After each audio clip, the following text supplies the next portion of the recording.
अस्सलाम वालेकुम viewers, welcome back to my YouTube channel daily tips with Asma. आज के इस वीडियो में हम आपको बताएंगे सोबिया नाम के बारे में अनोखी और हैरानकुन मालूमात।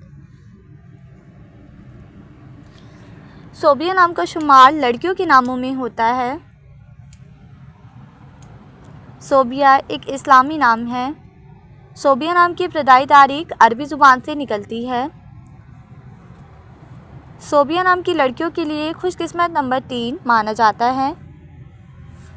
माहिरीन के मुताबिक सोबिया नाम की लड़कियां बहुत चालाक होती हैं।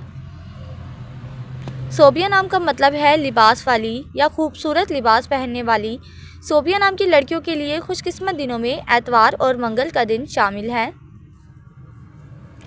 सोबिया नाम के अफराद के लिए मुवाफिक रंगों में सुर्ख, हल्का सब्ज और रंग-नुमा रंग शामिल है।